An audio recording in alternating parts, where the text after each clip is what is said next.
ระฆังเงงามชวนฟังหยุดยั้งอารมณ์ฟุ้งซ่าน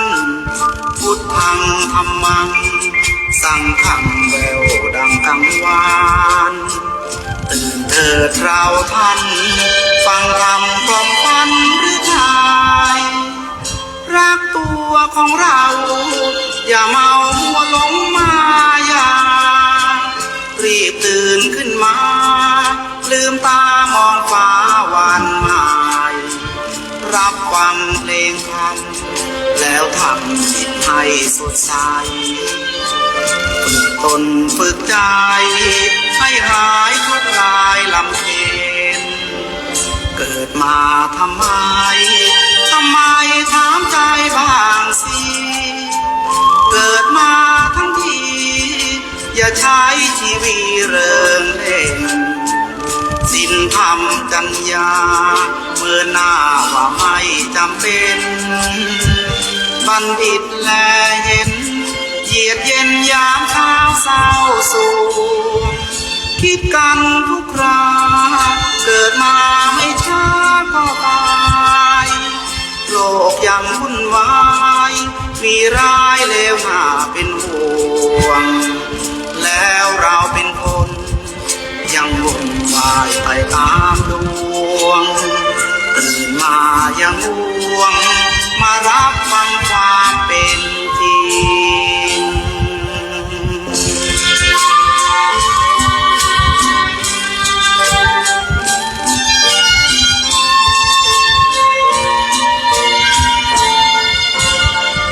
คิดกันทุกคราเกิดมาไม่ช้าก็ตายโลกยังวุ่นวายมีร้ายเลวหน้าเป็นห่วงแล้วเราเป็นคนยังวุ่นวายไปตามดวงตื่นมายังห่วงมารับฟังความเป็นจริง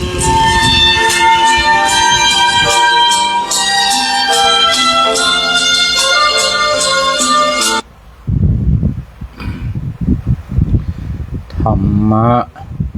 ดั่งดวงไฟใสสว่างที่ส่องทางนำคนพ้นความชั่วส่องสว่างกลางใจ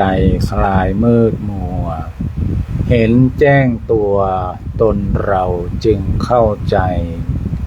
ให้ธรรมะส่องสว่างกลางดวงจิตให้ชีวิตดำรงธรรมนำผ่องใสสติพร้อมปัญญาอย่างทุกจางคลายประจักษ์ใจแจ้งชัดอนัตตา ขอนอบน้อมแด่พระรัตนตรัยขอถวายความเคารพพระมหาเถรานุเถระเจ้าคณะพระสังฆาธิการกุตนกุองค์อันมีพระเดชพระคุณท่านเจ้าคุณพระธรรมเสนาบดีอธิบดีสงฆ์ผู้นำกองทัพธรรมกองคณะสงฆ์ภาค7เชียงใหม่ลำพูนแม่ฮ่องสอนเจ้าอาวาสวัดพระบรมธาตุดอยสุเทพเป็นประธานและคณะสงฆ์ทุกรูปทุกองค์เจริญสุขเจริญปอนพ่อแม่ศรัทธาต้านสาธุชนพุทธบริษัททั้งหลายที่กำลังเปิดเครื่องรับฟังทางขึ้นสถานีวิทยุ 96.00 เมกะเฮิรตซ์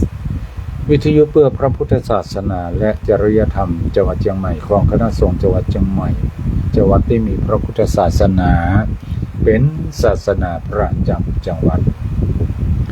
รายการอุจาภาษาธรรมกับเมืองล้านนาหรือว่ารายการเสียงธรรมเสียงทองก็มาปะพบกับญาติโยมสาธุชนพุทธบริษัททั้งหลายดังเช่นเคย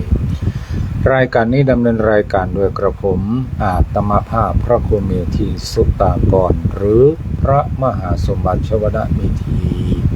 เจ้าวาดวัดผาบ่องมังคลารามนามมงคลในเขตกำแพงเมืองจันไนติดกับวัดพระสิงห์หลวงเจ้าคณะตำบลสีภูมิเขต2นำรายการปะพบญาติโยมสาธุชนพุทธบริษัททั้งหลายในวันจันทร์อังคารและวันพุธ วันจันทร์มาการเริ่มตั้งแต่บ่ายโมงจนถึงบ่าย2 โมงส่วนวันพุธเริ่มตั้งแต่บ่าย3 โมงถึงบ่าย4 โมงปะปกกันวันนี้ก็ตรงกับวันอังคารที่19นะ19พฤษภาคม2569ญาติโยมสาธุชนพุทธบริษัททั้งหลายปะปกกันแล้วก็จะนำสิ่งที่ดีมีประโยชน์นำมาฝากญาติโยมสาธุชนพุทธบริษัททั้งหลาย ด้านสาธุชนทั้งหลายเสียงธรรมนั้นเพิ่นบอกว่าเปรียบเสมือนเสียงทองเพราะเป็นสัจธรรมที่นำผู้ฟังไปสู่ปัญญาความหลุดพ้นจากความทุกข์และความสงบเย็นในจิตใจซึ่งมีกล้าประเมินบ่ได้ดังคำเปรียบเปรยที่ว่ากำอู้เป็นเงินความเงียบเป็นทองหรือในทางพระพุทธศาสนาก็คือการจี้ต่างสว่างเพื่อผู้ฟังให้เกิดดวงตาอันธรรมซึ่งจะสามารถแบ่งความล้ำค่าออกเป็น4มิติหลักๆได้ดังต่อไปนี้ 1. ชำระล้างจิตใจให้ผ่องใสสร้างบรรเทาความสงสัยดับความเร่าร้อนจากกิเลสช่วยบรรเทาความสงสัยดับความเร่าร้อนจากกิเลสและทำให้ผู้ฟังเกิดความปิติคือม่วนใจสุขใจประการที่ 2เป็นทรัพย์ภายในที่ยั่งยืนแตกต่างจากทรัพย์สินเงินทองในทางโลกที่สูญหายหรือเสื่อมสลายได้ปัญญาจากการฟังธรรมติดตัวไปได้ข้ามภพข้ามชาติประการที่ 3ยกระดับชีวิตให้สูงขึ้นนำทางให้บุคคลผู้รู้ได้รู้จักแยกแยะผิดชอบชั่วดีนำไปสู่การปฏิบัติเพื่อแก้ปัญหาชีวิตได้อย่างแท้จริงอานิสงส์แห่งการแสดงธรรมธรรมทานถือว่าเป็นการที่สูงสุดเพราะช่วยให้ผู้อื่นพ้นจากความทุกข์อย่างถาวรญาติโยมสาธุชนพุทธบริษัททั้งหลายอาตมาภาพพระครูเมธีสุตากรอันความสำคัญอย่างนี้ก็เลยอุทิศตนแล้วก็มาดำเนินรายการนี้เป็นเวลากี่ปีก็จำมาได้เป็นเวลากี่ชั่วโมงก็จำมาได้พอได้บันทึกเหมือนท่านอาจารย์พระมหาอำนวยท่านอาจารย์พระมหาอำนวยเป็นรอบคอบเป็นบันทึกว่าเป็นชั่วโมงที่เท่าไหร่วันที่เท่าไหร่ธรรมาภาพนี่จำไม่ได้ละเหมือนพอสมควรเหมือนจนญาติโยมสาธุชนบางคนซึ่งเคยเป็นแฟนคลับและเป็นแฟนผู้ฟังนั้นอาจจะเบื่อเสียงหรือว่าอย่างไปฟังเสียงองค์อื่นกับม่วนใจในองค์อื่นชอบใจในองค์อื่นอาจจะบอกฟังอาตมาแล้วก็ได้ก็บ่เป็นหยังญาติโยมสาธุชนทั้งหลายจะฟังไผก็ตามก็ถือว่าเป็นเสียงทองทั้งนั้นแหละเนาะเพราะเสียงธรรมคือเสียงทองที่จะทำให้ชีวิตของเรานั้นเปลี่ยนแปลงมีความสงบร่มเย็นทางด้านทางจิตใจท่านสาธุชนพุทธบริษัททั้งหลายในช่วงแรกนี้ก็ดังเช่นเคยมาภาพก็จะได้นำพุทธศาสนสุภาษิตมานำเสนอญาติโยมสาธุชนพุทธบริษัททั้งหลายพุทธศาสนสุภาษิตที่จะนำมาเสนอวันนี้คือปัญญาโลกัสสมิงปัจโชโตปัญญาเป็นแสงสว่างในโลกปัญญาหมายถึงความรอบรู้คือรอบรู้ในสิ่งที่ควรรู้จึงได้ชื่อว่าเป็นแสงสว่างในโลกแม้ในยามค่ำคืนที่ปราศจากแสงอาทิตย์แสงจันทร์ซึ่งพอแล้วก็มืดมิดปัญญามนุษย์ก็ยังสามารถสร้างแสงสว่างให้บังเกิดขึ้นได้ในหลายรูปแบบสามารถบันดาลแสงสว่างขจัดความมืดได้จะต้องการแสงสว่างนักน้อยเพียงใดก็ทำได้หมดทำแสงให้มีสีสันสวยงามยิ่งกว่าแสงอาทิตย์แสงจันทร์แสงดาวก็ทำได้โดยอาศัยปัญญาของมนุษย์สุดประเสริฐทั้งสิ้นลำพังปัญญาของสัตว์โลกชนิดอื่นๆย่อมไม่สามารถที่จะทำอะไรอย่างได้ยกตัวอย่างเช่นช้างซึ่งเป็นสัตว์ที่มีมันสมองหนักกว่ามนุษย์มีนักบ่ได้นะญาติโยมทั้งหลายคือมีอ่อนนักก็ยังถูกมนุษย์บังคับด้วยปัญญาเอามาลากไม้ลากสูงเอามาขี่เอามาเป็นพาหนะออกไปสู้รบ กับข้าศึกหรือบังคับให้ยืนสองขาหกกระเมนตีลังกาเดียวกันเนอ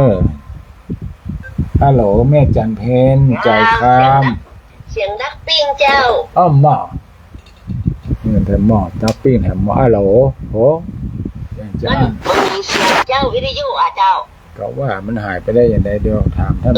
เสียงมันออกไปหายเสียไปละอินเทอร์เน็ตอาตมาก็ไม่ได้ขาดสักน้อยนะสงสัยว่าบนดอยจะมีปัญหาเดี๋ยวกันเด้อเดี๋ยวโทรเปิ้ลจ้า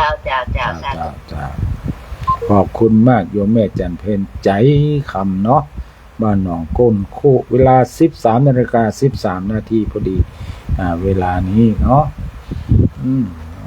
เสียงหายไปทำเมาะอะไรกันเด้อนี่โทรหาท่านอาจารย์นะท่านอาจารย์ได้ยินมันนี่อยู่ตรงบนปุ่นไหนเดี๋ยวนะ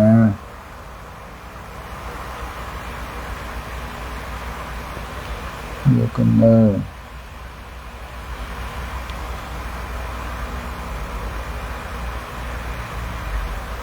มันทำไมมันลดเนี่ยจะต้องแก้ปัญหาด้วยอย่างไรเนี่ยของที่นี่มันลดนะ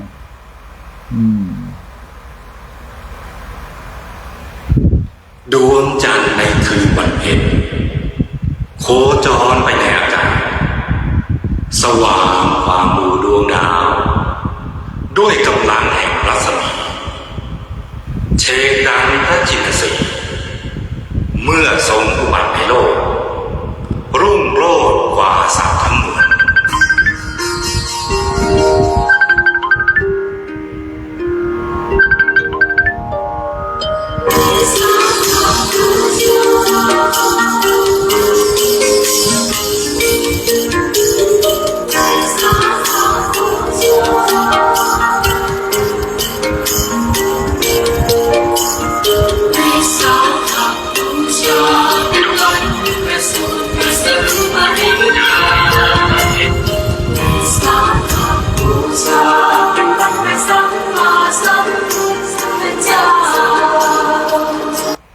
ดังเรียบร้อยแล้วเนอะโยมแม่จันเห็น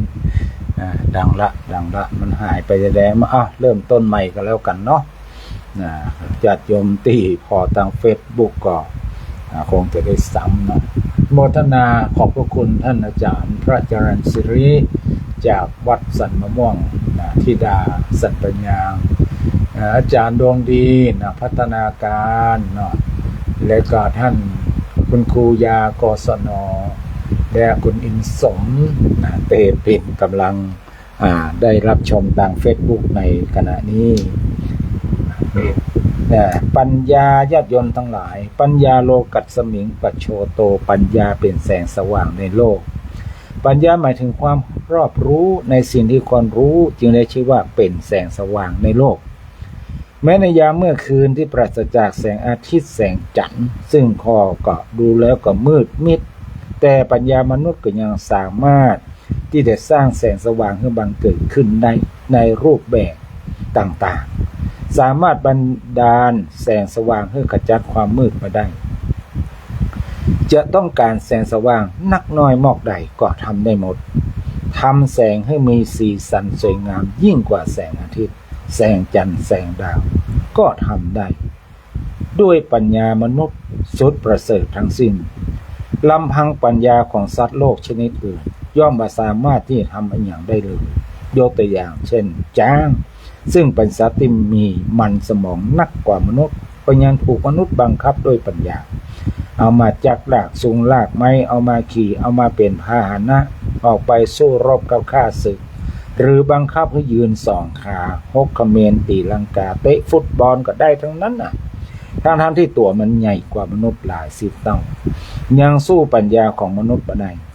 มนุษย์ผู้มีปัญญาสามารถสร้างสิ่งที่บันดาลความสุขให้เกิดขึ้นได้อย่างมากมายหลายร้อยพันอย่างโลกมืดก็สร้างไฟฟ้าเดินทางไกลลำบากก็สร้างรถยนต์รถไฟเครื่องบินขึ้นมาใช้โลกร้อนก็สร้างเครื่องปรับอากาศให้เย็นหนาวก็สร้างเครื่องทำอุ่นมาใช้นี่เป็นเพียงตัวอย่างจี้หันปัญญาของมนุษย์สมโดยพุทธภาษิตบทหนึ่งที่มาในคุตทกนิกายธรรมปทกถาความว่า สุโขปัญญาอภิลาโภความได้ปัญญาให้เกิดสุขนักวิทยาศาสตร์ผู้มีปัญญาคิดค้นสิ่งต่างๆขึ้นมาเพื่อบำบัดความทุกข์ยากลำบากหรือแม้แต่แพทย์และเภสัชกรที่ค้นพบยารักษาโรคล้วนต้องใจปัญญาความรู้ความอดทนสร้างผลงานเพื่อประโยชน์สุขของมนุษยชาติและสัตว์โลกทั้งหลายความได้ปัญญาของท่านผู้ประดิษฐ์คิดค้นจึงทำให้เกิดสุขแก่ชาวโลกอย่างแท้จริงสมควรที่จะรับคำสดุดีสรรเสริญอย่างยิ่งท่านทั้งหลายอันนี้แหละคือความสุขนี่แหละคือความสุขที่เรา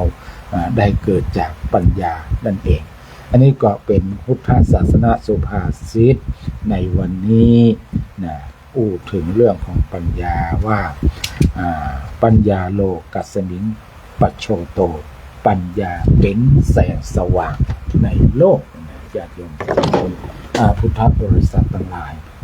เตือนสาธุชนพุทธบริษัททั้งหลายเจ้าโยมแม่เพื่อจะโทรมาพิจหรือว่าเพื่อจะโทรมาบอกหรืออาตมาภาพของโน้นเพื่อจะโทรมาพิจเข้ารายการอื่นแต่คงจะบอกมากกว่าว่าวันนี้โยมแม่เพื่อจะอู้เรื่องวันคือจะแต่งกลอนหรือว่าแต่งข้าวเกี่ยวกับวันวิสาขบูชาเพราะฉะนั้นเพื่อเรื่องราวของโยมแม่น้อยนะไม่น้อยกัดนัดเองหรอแม่ไม่น้อยเพิ่นห้องตัวเขาว่าไม่น้อยกัดนัดอาตมาภาพก็จะได้นำประวัติวันวิสาขบูชาโดยย่ออย่างก่อนนะญาติโยมทั้งหลายโดยย่อมานำเสนอในวันนี้วันวิสาขบูชานั้นเป็นวันสำคัญจะใดทั้งหลาย1วันวิสาขบูชาเป็นวันที่พระพุทธเจ้าประสูติคือเกิดภาษาฝรั่งว่า birthday เมื่อนางสิริมหามายาพระมเหสีของพระเจ้าสุโธทนะแห่งกรุงกบิลพัสดุทรงพระคันแก่จวนที่จะประสูติพระนางก็แปลพระราชฐานคือย้ายไปประทับณกรุงเทวทหะเพื่อประสูติในตระกูลของพระนางตามประเพณีนิยมในสมัยนั้นคือไผจะเกิดจะคลอดเนี่ยต้องคือเป็นประเพณีของพราหมณ์ท่านหลายต้องปิกไปคลอดที่บ้านเดิมของตัวเก่าคือกรุงเทวทหะคณะเสด็จแวะพักพระอิริยาบถใต้ร่มไม้สาระณสวนลุมพินีวันระหว่างเมืองถึงสองพระนางก็ได้ประสูติพระโอรสณต้นไม้สาระนั้นซึ่งตรงกับวันเพ็ญเดือน6ก่อนพุทธศักราช80 ปีท่านหลายเนี่ยอย่างตัวบอกว่าก่อนพุทธศักราช80 ปีมีคำอธิบายอย่างนี้คำว่าพุทธศักราชที่เราใจกันทุกวันนี้นะเปิ้นนับตั้งแต่พระพุทธเจ้าของเราเนี่ยได้ปรินิพพานคือตายไปแล้วคือพระพุทธเจ้าของเราเนี่ยมีพระชนมายุได้80 ปีในระหว่าง80 ปีนั้นเรายังมานับพศแต่พุทธศักราชยังมานับหลังจากพระองค์ได้สิ้นได้ปรินิพพานแล้วเราจะเริ่มนับพุทธศักราชตั้งแต่นั้นมาเพราะฉะนั้นการประสูติของพระนางจึงตรงกับวันเพ็ญเดือน6ก่อนพุทธศักราช80 ปีครั้น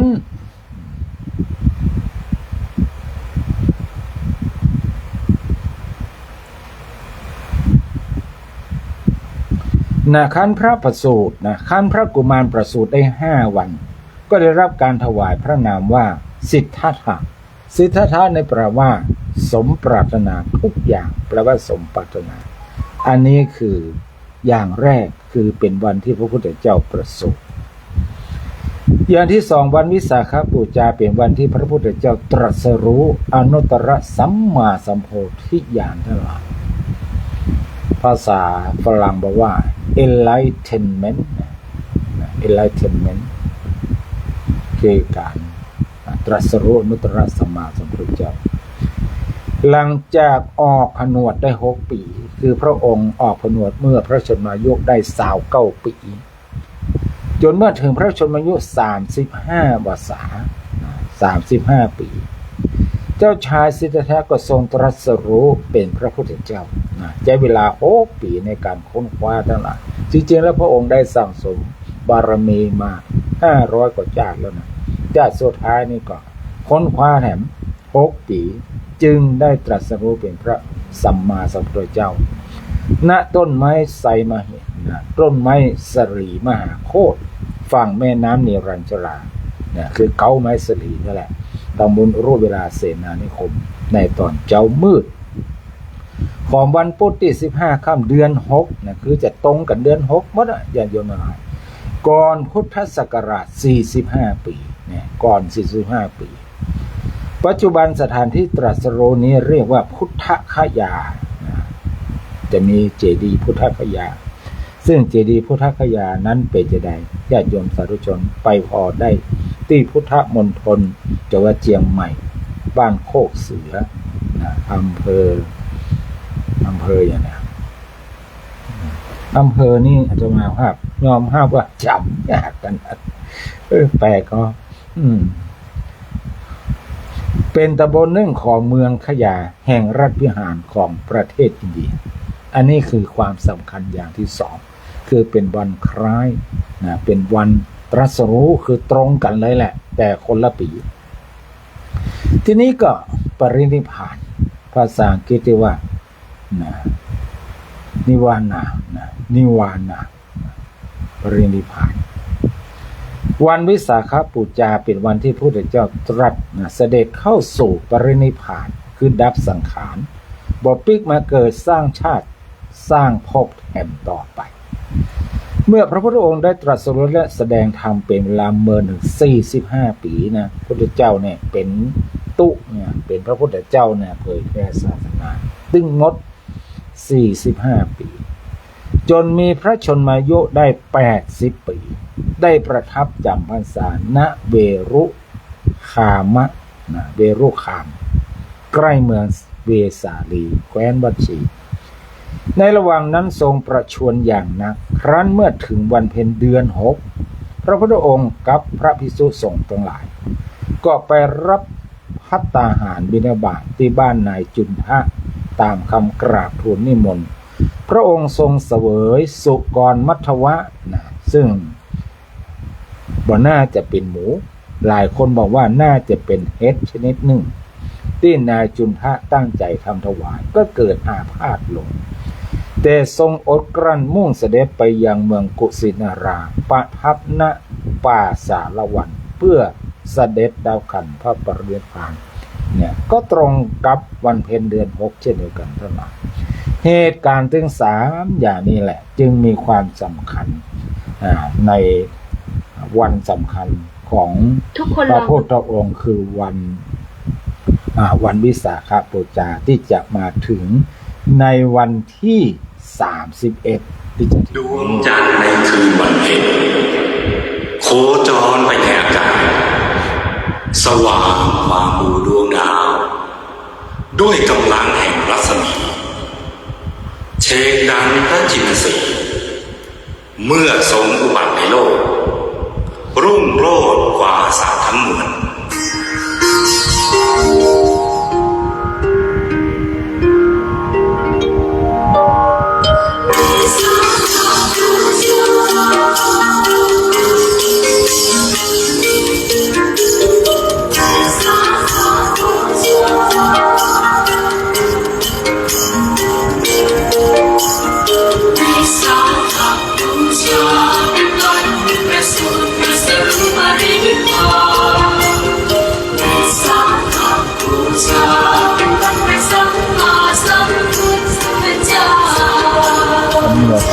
กับโยมเพลินทิพย์พยาครับโยมนภัสวรรณวันนั้นเป็นแม่ที่ชมทางประสูติวันเป็นเดือน6วิสาขบุญนามีจุติจำสิบบุรีประสูติทรงเดือน7 9ทันทีพระมหาบุรุษผู้เพียงบารมีได้เป็นอาสนิมาจา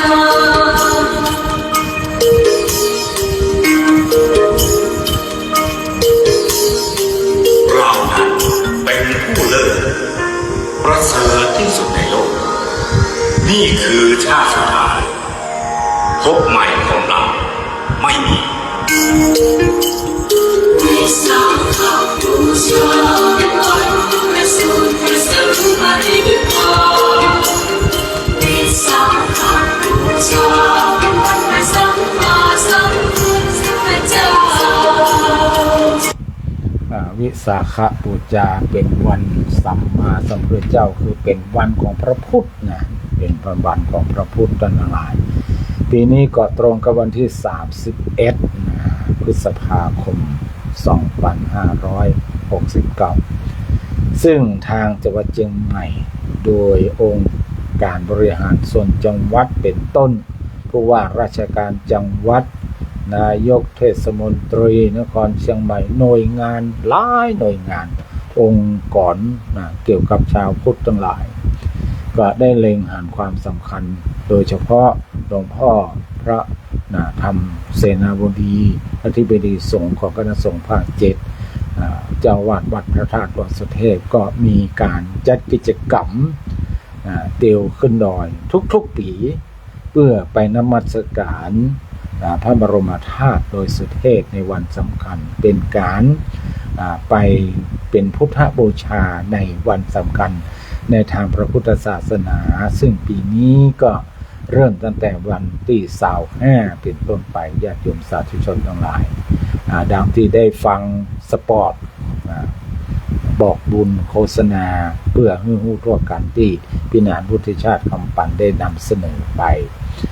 ซึ่งในวันที่30นั้นก็เป็นวันที่เราจะได้เตวขึ้นดอยเพื่อถวายเป็นพุทธบูชาเป็นการสืบสานฮีดหอยเตียวขึ้นดอยเพื่อเป็นพุทธบูชานั้นญาติโยมสาธุชนพุทธบริษัททั้งหลายอาตมาภาพในนามของวัดผาบ่องและก็หอคำพญามังรายก็ได้รับมอบหมายจากเจ้าหน้าที่อันมีท่านเจ้าคุณน้อยท่านรองเจ้าคณะอำเภอเมืองเชียงใหม่ได้มอบหมายอาตมาภาพได้ดูแลและก็ต้อนรับญาติโยมสาธุชนทั้งหลายที่จะเดินขึ้นเพื่อไปนมัสการพระบรมธาตุดอยสุเทพในวันที่30ในคืนวันที่30ก็เพิ่นจะเริ่มเดินตั้งแต่หน้าครูบาเจ้าศรีวิชัยที่ลานอนุสาวรีย์ครูบาเจ้าศรีวิชัยตั้งแต่เวลา 19:30 น.เป็นต้นไปอาตมาภาพก็จะรับมอบหมายให้ไปตั้งจุดต้อนรับที่จุดที่6ศาลาโรนใจศาลาโรนใจก็ได้ทำหน้าที่ตรงนั้นมาก่อนหลายปีละญาติโยมสาธุชนทั้งหลายปีนี้ก็ได้รับมอบหมายไว้วางใจจากคณะลูกศิษย์ของพระเดชพระคุณว่าดูแลจุดนั้นต้อนรับให้ความสะดวกกับสาธุชนทั้งหลายเช่นว่ามีที่พักผ่อนนั่งมีน้ำให้ดื่มมีขนมหรือว่ามีอย่างอื่นๆได้กินได้บริโภคมีที่ขับถ่ายให้ขับถ่ายอาจจะเป็นทำห้องน้ำชั่วคราวน้ำชั่วคราวอาจจะเอาผ้าไปเกิ้งไปหยังเพื่อสุภาพสตรีทั้งหลายจะได้สะดวกสบายในการใช้อาจจะไม่ได้ทำห้องน้ำเป็นที่ถาวรเพราะว่าเป็นที่ป่าไม้เปิดอนุญาตให้ทำเป็นที่ถาวรเขาก็ใช้แบบจำเป็นแบบเข้าเหมือนเข้าห้องน้ำเหมือนกับญาติโยมสาธุชนทั้งหลายไปประเทศอินเดียไปไหว้สังเวชในสถานในประเทศอินเดียหลายคนหลายท่านที่เคยไปแล้วก็คงมีประสบการณ์เพราะว่าในห้องน้ำในประเทศอินเดียเนี่ยตามที่ปั๊มน้ำมันเนี่ยมันจะมีห้องเดียวญาติโยมทั้งหลายเกิดญาติโยมทั้งหลายไปเป็นรถทัวร์เต็มรถขบวนรถทัวร์ถ้ามารอกันเข้าห้องน้ำโดยเฉพาะเป็นหญิงเนี่ยมันจะพิถีพิถันมันจะเมินญาติโยมทั้งหลายจะใช้เวลาเอาไปคว้างในห้องน้ำเป็นชั่วโมงเพราะฉะนั้นเปิ้ลจะใช้แบบปล่อยลงกลางแจ้งปล่อยลงกลางแจ้งจ้องไผ่จ้องมันกลางจ้องเกิ้งไผ่เกิ้งมันเกิ้งไผ่เกิ้งมันแล้วก็ปดพุกกันไปใช้เวลาแป๊บเดียวก็เสร็จละญาติโยมทั้งหลาย นะเหมือนกับเปิ้นพอนางกลางแปลงในสมัยก่อนนะเนาะอันนี้ก็ประสบการณ์ทั้งหลายถ้าหากญาติโยมเคยไปก็คงจะมีประสบการณ์อย่างนี้ญาติโยมสาธุชนพุทธบริษัททั้งหลายขณะนี้เวลาบ่ายโมงกับ33 นาทีก็ยังมีเวลาอยู่ฉะนั้นวันนี้อาตมาภาพก็จะได้นำธรรมะมาฝากญาติโยมทั้งหลายธรรมะในวันนี้เป็นเรื่องของเมตตาบารมีทั้งหลาย คือเป็นเรื่องของเมตตาสูตรเพราะว่าความบุก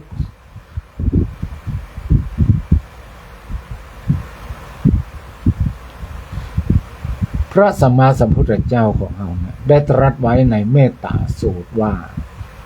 บุคคลพึงแผ่ไมตรีจิตไปในหมู่สัตว์ว่าขอสัตว์ทั้งปวงจงเป็นผู้มีความสุขมีความเกษมมีตนถึงความสุขด้วยเถิดสัตว์เหล่าใดเหล่าหนึ่งมีอยู่ยังเป็นผู้สะดุ้งหรือเป็นผู้มั่นคงตึงมดหมู่สัตว์ที่มีลำตัวยาวหรือใหญ่ปานกลางหรือว่าสั้นผอมหรือว่าอ้วนเหล่าใดที่เฮาหันแล้วหรือบ่ได้หันอยู่ในที่ใกล้หรือว่าที่ไกลที่เกิดแล้วหรือแสวงหาพบเกิดใหม่ขอสัตว์ทั้งปวงเหล่านั้นจงเป็นผู้มีตนถึงความสุขเถิดนะจงมีความสุขเถิดมารดาถนอมบุตรคนเดียวผู้เกิดในตนด้วยชีวิตฉันใดบุคคลพึงเจริญเมตตาอันบ่มีประมาณในสัตว์ทั้งปวงแม้ฉันนั้นพึงเจริญเมตตาอันบ่มีประมาณในโลกทั้งปวงทั้งเบื้องบนเบื้องล่างเบื้องขวางเป็นผู้บ่มีความคับแค้นบ่มีเวรบ่มีภัยบ่มีศัตรูต่อกันผู้มีเมตตาบ่เข้าถึงสักยะทิฏฐิเป็นผู้มีศีลถึงพร้อมด้วยทัศนะนำความมกมุ่นในกามทั้งหลายออกไปได้ย่อมบ่เข้าถึงการนอนในคันแถมต่อไปคือบ่ได้มาเกิดเนี่ยความเมตตาปรารถนาดีต่อกันและกันด้วยความจริงใจเป็นสิ่งเดียวที่จะทำให้มนุษย์ชาติและสรรพสัตว์ทั้งหลายอยู่ร่วมกันอย่างมีความสุขพระสัมมาสัมพุทธเจ้าจึงสอนให้เหล่าพุทธบริษัทผู้มีจิตประกอบด้วยเมตตาบ่ให้เบียดเบียนสัตว์อื่นหรือเบียดเบียนซึ่งกันและกันนอกจากบ่เบียดเบียนกันแล้วยังให้ประกอบด้วยมหากรุณาคือช่วยเหลือสรรพสัตว์ให้พ้นภัยและให้มีความสุขยิ่งขึ้นไปความเมตตาที่สั่งสมนักเข้าก็จะกลั่นเป็นเมตตาบารมีทำให้เป็นที่ฮักของมนุษย์และเทวดาทั้งหลายผู้ที่เจริญเมตตาเป็นปกติกู้หวันจะเป็นผู้มีอารมณ์เยือกเย็นภัยเข้าใกล้จะสัมผัสได้ถึงกระแสความเย็นเหมือนอยู่ใต้ร่มโพร่มไทรผู้อื่นก็รู้สึกเย็นสบายโตยไปจะเป็นที่ฮักที่พอใจของคนทั้งหลายบ่มีศัตรูหมู่ภัยพานมาเบียดเบียนพระบรมโพธิสัตว์เจ้าทรงสั่งสอนตนเองว่าถ้าหากปรารถนาบรรลุพระโพธิญาณต้องมีใจเปี่ยมล้นด้วยเมตตาธรรมดาน้ำย่อมแห่ความเย็นไปทั้งคนดีและคนเลวเสมอกันชะล้างมลทินคือทุลีออกได้ฉันใดแม้เฮาก็จะเจริญเมตตาให้สม่ำเสมอไปในทั้งคนเกื้อกูลและแบบเกื้อกูลฉะนั้นในอดีตกาลพระบรมโพธิสัตว์เสวยพระชาติเป็นพญาช้างชัดทันเป็นช้างที่มีฤทธิ์มีเดชเหาะเหินเดินอากาศได้อาศัยอยู่ในป่าหิมพานต์มีช้าง8 ปันเจื้องเป็นบริวารลักษณะของพญาช้างชัดทันนี้บ่เหมือนช้างทั่วไปคือมีสีเผือกปากแดงตีนแดงสูง80 ศอกยาว120 ศอก120 ศอกมีงวงคล้ายกับพวงเงินยาวได้58 ศอกงาตึง2 วัดโดยรอบได้15 ศอกยาว30 ศอกมีรัศมีเปล่งออกทางกายสว่างไสวพญาช้างมีช้างพังชื่อว่ามหาสุภัทธาและจุลสุภัทธา เนื่องจากนางจุลสุภัทธาเข้าใจว่าพญาช้างชัดทันคือความฮักความเอ็นดูนางน้อยกว่ามหาสุภัทธาจึงเกิดความอาฆาตแค้นในพระบรมโพธิสัตว์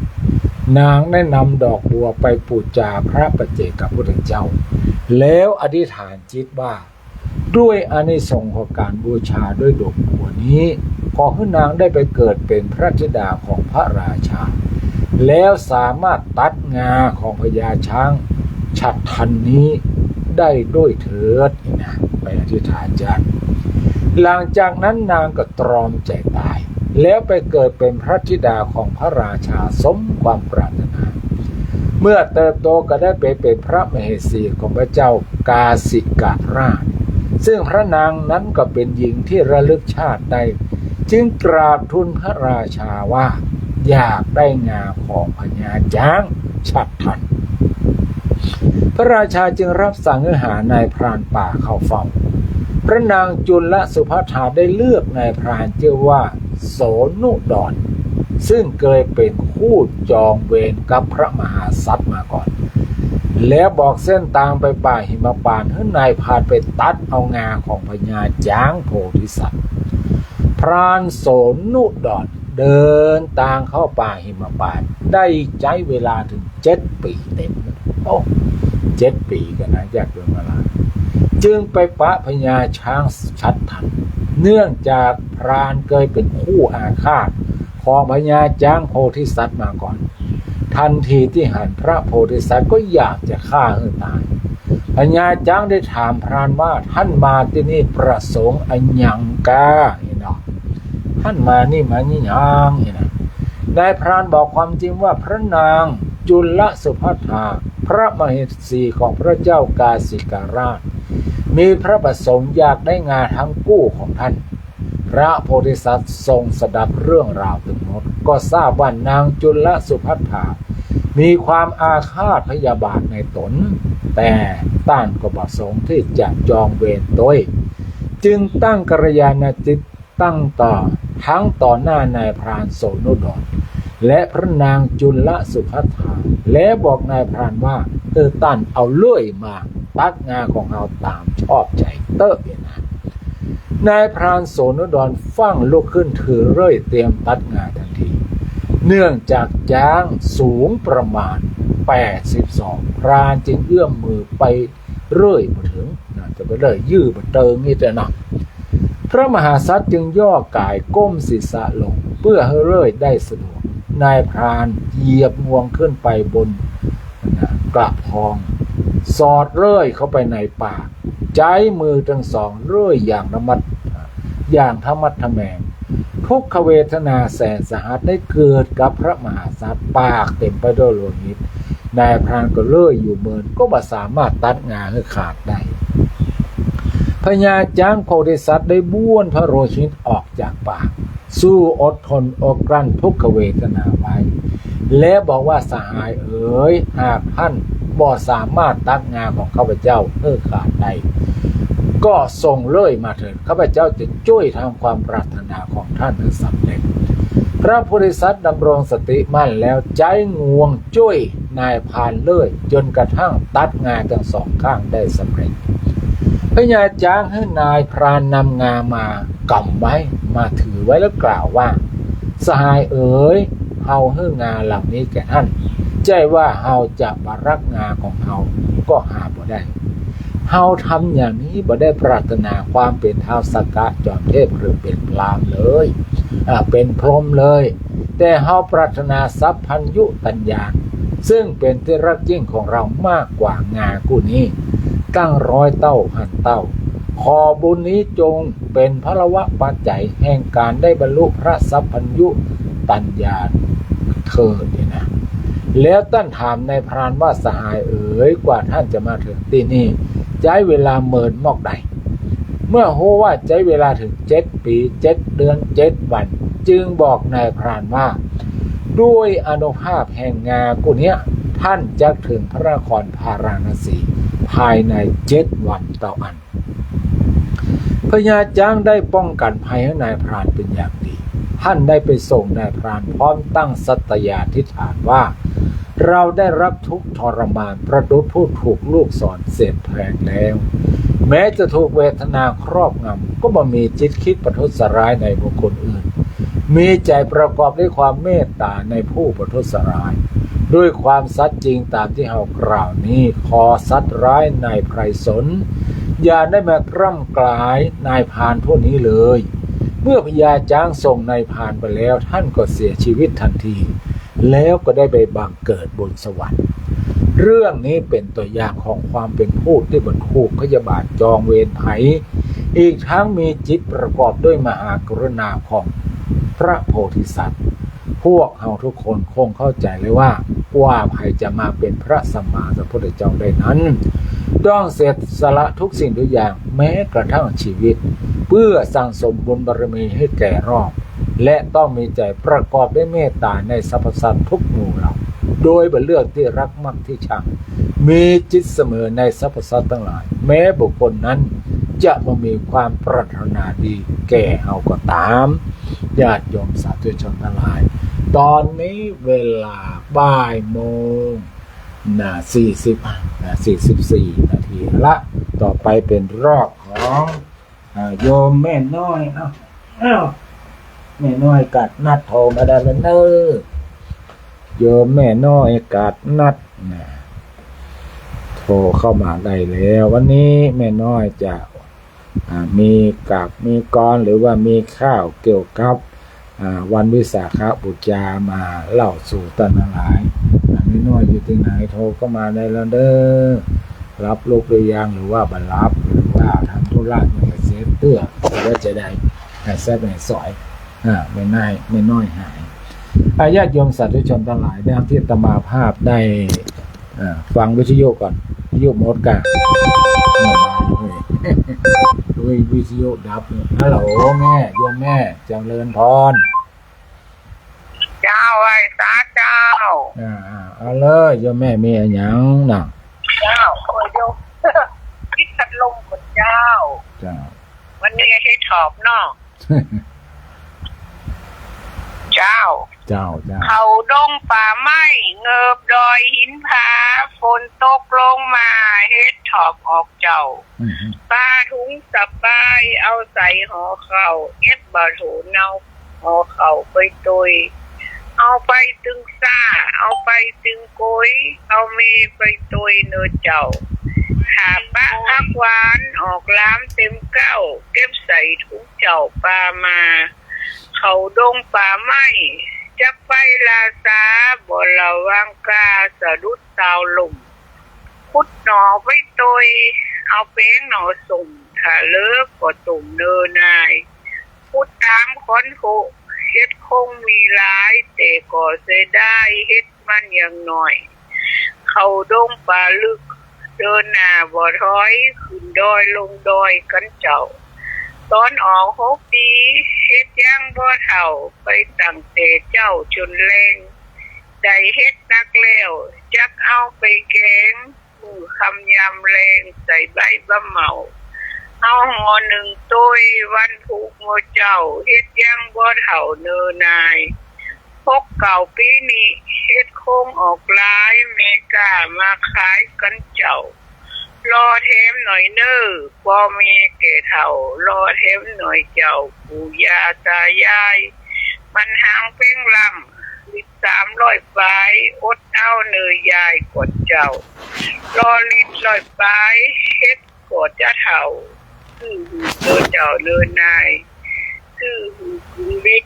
ใส่หมูหลายๆบ่ต้องเสียดายเงินทองหาได้สาระเอวทองพี่น้องทั้งหลายกึ่งวิกา นาย160 เจ้าเห็นดูพ่อแม่ที่เปิ้นแก่เฒ่าที่ชื่อกินเหล้ายังได้บางคนนั่นนะพ่อแม่ตายไปถึงอะไรใจของซึ่งบ่ได้กินนอนอยู่ในหล่องเนื้อหมูพี่น้องต่อยบ่ได้ยินตอนมีชีวิตบ่ซื้อกินเฮ็ดถอบเฮ็ดดินหาว่าเป็นล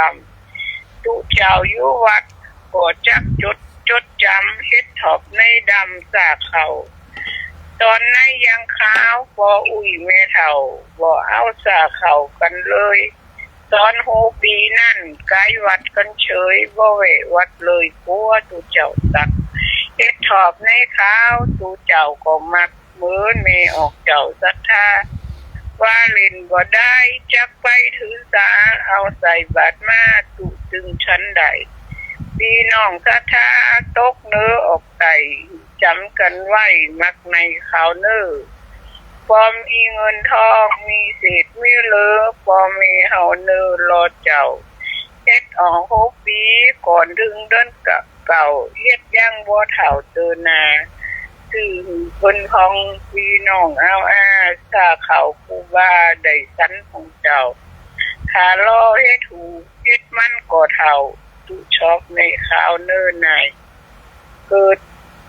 เงินก่อเข็มนอกบ่ฮู้เยอะใดกินดำก็ได้เลยนาปีนี้น้ำมันก็ขึ้นราคาเงินทองคำค้าก็หาอยากลำกินป่องปีไฟเฮ็ดถอบในดำกินตึงบ่ล่ำมันเท่าเห็นดูพ่อแม่ตีเพิ่นแก่เฒ่ามีลูกมีเต่าลืมคุณพกเก่าปีนี้พกเก่าคงดีมีเงินอุดหนุน4,000กำจุนเดินปันเนอเจ้าหลังแต่เวทเสียงเนี่ยจ้ะจ้าไว้สาเจ้าเรียบร้อยแล้วแม่เนาะเต้นอยู่เจ้ายังมีเวทอยู่หน่อยนึงเวทได้เสียงเจ้ายายมีปัญหาจะถามหน่อยนึงเนอะเจ้าว่าคือไว้ที่บ้านยายมีทุกเจ้าอยู่5 ตุนเนาะที่นี่เพิ่นไปบิณฑบาตอยู่3 ตุนแต่บางวันเพิ่นก็มา2 ตุนแต่ที่นี่ยายจะเต็มไว้3 ชุดเนาะและที่นี่ถ้าเพิ่นมา2 ตุนแล้วเลยทั้งชุดนึงยายเอาไว้กินเนี่ยมันทำถูกต้องก็เจ้าบ่เป็นหยังถูกต้องแล้วยายไม่มีปัญหายายถ้าเอาก็คือตุนได้ตุนนึงก็บ่ชั้นจริงกันเนาะไปเป็นหยังมาแต่ได้ก็ถวายต่ออานากาเนาะไม่มันเป็นหยังเจ้าไว้สาเจ้าวันนี้โยมแม่เพิ่นอู้เรื่องเฮ็ดทอบเฮ็ดทอบกำลังออกแล้วเน้อไผใครซื้อกินใบให้พ่อให้แม่กินเพิ่นบอกว่าบางคนบางท่านนี่ตายไปแล้วยังไม่ได้กินเฮ็ดทอบสักเตื้อก็มีหรือว่าถ้าได้กินกับมันตอนมันเท่านะในมันดำมั้ยล่ะมันเหนียวกินมันล้ำถ้าจะกินล้ำต้องกินแบบขาวๆนะตุ๊กเจ้าก็มักเองอาตมาภาพนี่มีนั่นเนอะอย่างต้นมะเม่าเนอะปลูกไว้เนี่ยถ้าใครมีเฮ็ดทอบแล้วมันมีมะเม่าเอาก็ต้องมาตกลงกันก่อนเนาะนี่มาที่วัดผาบองได้เนอะมาเก็บใบมะเม่าแล้วไปใส่แกงเฮ็ดทอบแล้วก็เอาปีกมาใส่กับใบมะเม่านี่เนาะใบมะเม่าบางคนก็บอกเจ๊กับป้องบอกฮู้จักพ่อแม่ศรัทธาที่อยู่ในหัวในเวียงใบมะเม่ามันเป็นยังไงเนี่ยเนาะมันเป็นจะได้นะใบมะเม่าถ้าคนอยู่คนป่าคนดอยเนี่ยจักใบมะเม่านะอันนี้เพิ่นก็นิยมมาใส่แกงเฮ็ดเนาะแกงเฮ็ดทอบห้องแกงเฮ็ดไข่ห่านเนาะแกงเฮ็ดห่านเนี่ยเฮ็ดห่านเนี่ยแต่มาชอบเนี่ยมันลื่นง่ายดีเนาะเฮ็ดห่านเฮ็ดตับเต่านะเฮ็ดตับเต่าเนี่ยมันตับเต่ามันมีตับเต่าขาวกับตับเต่าสีจะว่าดำกับใจเนาะเอาคล้ำมันน่ะเฮ็ดตับเต่ามี2อย่างเพิ่นฮ้องมันว่าเฮ็ดอีหยังเฮ็ดอันอย่างเฮ็ดตับเต่าขาวนั่นน่ะมันฮ้องมีชื่อทั้งอย่างนึงซึ่งเฮ็ดตับเต่าขาวนั้นมันจะออกตรงเก้าโพบ่อย่างพ้องนี่มันจะใหญ่นะมันจะใหญ่จนบางคนหั่นแล้วบอกกล้ากินน่ะมันใหญ่แล้วก็มันออกนักตัวเองน่ะเอาไปลวกให้หน่อยเวลาต้มก็เอาน้ำแลกว่างให้หน่อยต้องมันเละแต่เพราะว่ามันจะออกขมให้หน่อยนึงเฮ็ดจันเนาะเพิ่นเอามาเฮ็ดจันญาติโยมทั้งหลายหวานน่ะรสหวานแล้วมันแมงนี่ต้องพอมันส่วนมากแมงก็บ่ให้กินด้วยนะมันกินเหมือนกันน่ะแต่ว่าดอกมันงามจนน่ากลัวบางทีนี่ใหญ่บางทีนี่คนบ่ฮู้ได้ไปไหว้หรอกไปไหว้เฮ็ดจันขอหวยขอหวยก็มีเฮ็ดจันว่าเฮ็ดตับเต่าขาวนี่นะอันนี้ก็เล่าสู่กันฟังเรื่องของเฮ็ดเนาะ ญาติโยมสาธุชนทั้งหลายช่วงนี้ก็เป็นหน้าของเฮ็ดของนอพอดีนะของนอพอดีญาติโยมสาธุชนพุทธบริษัททั้งหลายดังที่ได้ญาติโยมทั้งหลายได้ฟังว่าในวันที่30เนี่ยนะอาตมาภาพจะได้ไปตั้งจุดต้อนรับญาติโยมสาธุชนพุทธบริษัททั้งหลายเนี่ยที่เปิ้นตั้งใจจะเตียวเป็นพุทธบูชาขึ้นไปวัดพระธาตุดอยสุเทพณจุด6นะศาลารวมใจทั้งหลายซึ่งในการเดินขึ้นเพื่อไปบูชาบารมีของพระบรมธาตุดอยสุเทพในแต่ละปีนั้นก็มีผู้คนนับเรือนแสนนะเป็นแสนนะญาติโยมหลายขึ้นไปเนี่ยขึ้นตั้งแต่แมลงพดปะจะพอถึงจะใกล้จะแจ้งนะแล้วก็ทยอยกันลงมาบางคนก็ลงมากับรถโดยสารบางลงก็ลงเตียวลงมาญาติโยมทั้งหลาย